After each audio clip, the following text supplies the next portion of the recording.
La victoire du Front National à la cantonale partielle de Brignoles, est-ce qu'elle signifie l'effondrement du Front républicain? En tout cas, elle signifie que le Front républicain va mal. Parce que pour qu'il y ait un Front républicain, il faut être capable de l'expliquer aux électeurs, de les mobiliser. Le message a été brouillé selon vous, pour quelle raison? Le message a été brouillé notamment parce que quand on veut faire un Front républicain, il faut être deux. Et il faut être deux à s'inscrire très clairement dans cette perspective. Et depuis plusieurs semaines, la droite multiplie les déclarations qui visent en fin de compte à opérer des passerelles, à faire en sorte qu'il puisse y avoir des connivences quelquefois qui s'organisent avec l'extrême droite ici sur tel sujet. Mais concrètement, est-ce que vous avez le sentiment que ces divergences sur le Front républicain, notamment du côté de l'UMP, ont contribué à brouiller le message et par conséquent à démobiliser vos électeurs qui n'ont pas joué le jeu peut-être du Front républicain? Bien entendu, et on le voit bien, depuis plusieurs mois, les électeurs de gauche ont d'abord comme premier réflexe, quand nous les appelons au Front républicain, à ne pas aller voter. Ensuite, souvent, à voter blanc. Ensuite, quelquefois, quand ils se mobilisent pour la troisième fois, à voter pour le candidat.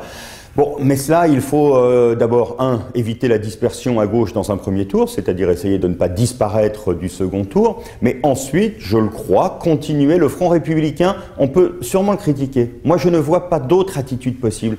Est-ce que le Parti socialiste et la majorité en général, empêtrée dans ces divisions, dans ces divergences d'opinion, elle n'est pas de nature, elle aussi, à brouiller le message des électeurs? Mais nous brouillons quelquefois au jour le jour.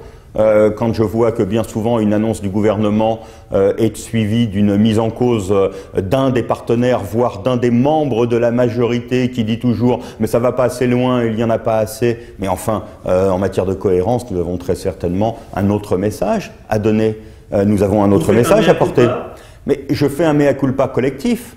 J'en prends ma part et dans le même temps, je n'ai pas le sentiment, moi, d'être trop souvent pris en défaut de cohérence. À 5 mois des municipales, est-ce que vous avez peur? Il faudrait